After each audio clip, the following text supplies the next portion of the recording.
the Morello Services Thundersport GP1s here at Mallory Park. Steve's waiting for him down on the grid. The second Morello Services GP1 race is here now, and Phil Crowe is going to look to try and get a win away from Mr. Ingram here. He got away very well in that first one and managed to get about a 2 or 3 second lead.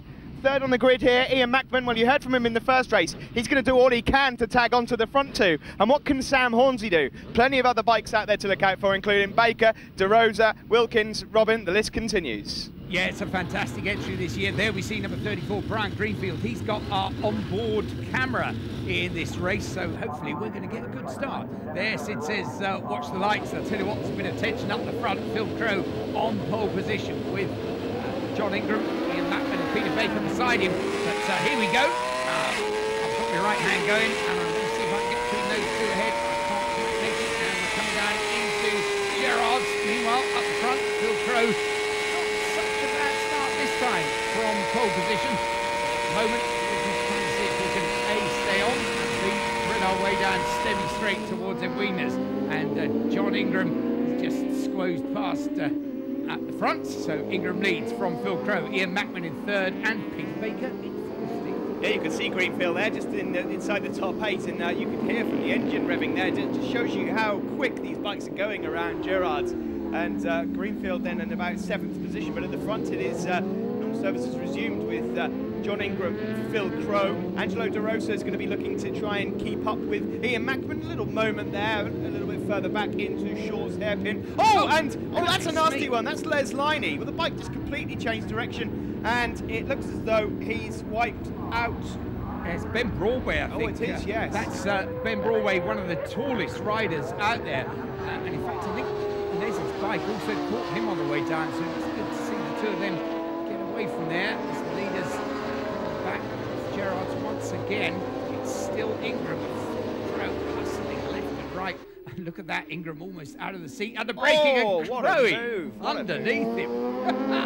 Phil Crowe then takes the lead for the first time in this one, just from John Ingram. Yeah, there wasn't a lot of room there, and but once you've committed, there's nothing you can do about it. So it's close your eyes and hope that it grips. We've got waved yellows. I think that's from that accident of Les Liney's earlier. A little bit of a debris flag, so we'll have to keep an eye on it.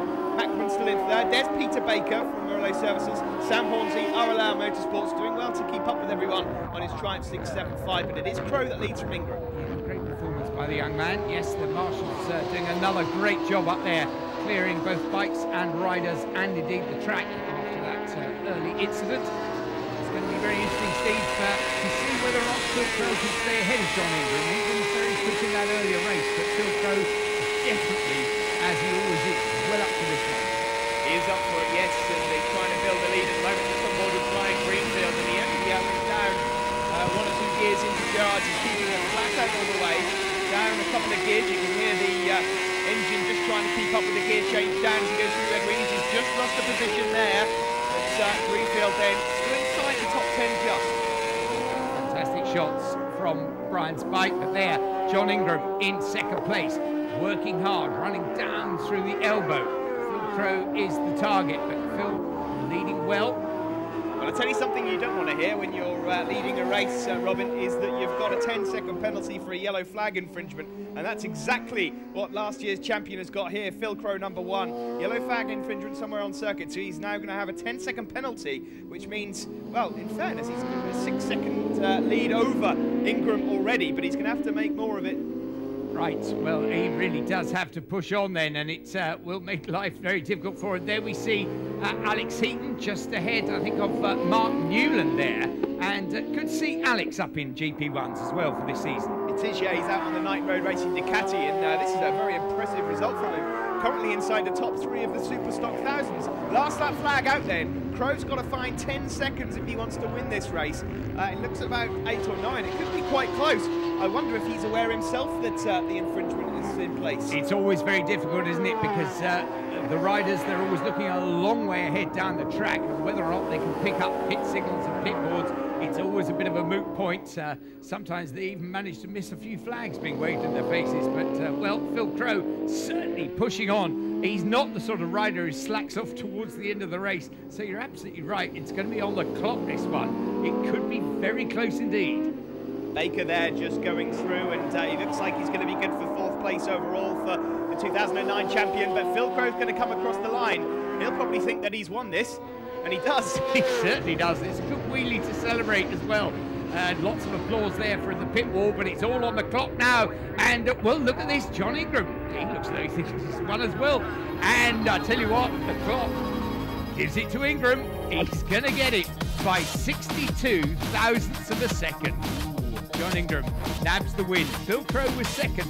Ian Bachman third of the leading Superstock.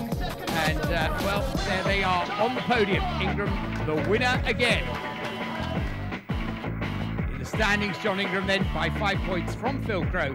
Ian Bachman third from Peter Baker, Mark Newland and Sam Hornsey. There we see the Superstocks. Ian Bachman, the winner of those, from Angela DeRosa and Alex Heaton. In their standings, yes, Ian Bachman then with that lead from Mark Newland, Angela DeRosa, Alex Heaton, Brian Greenfield and Jamie Wilkins.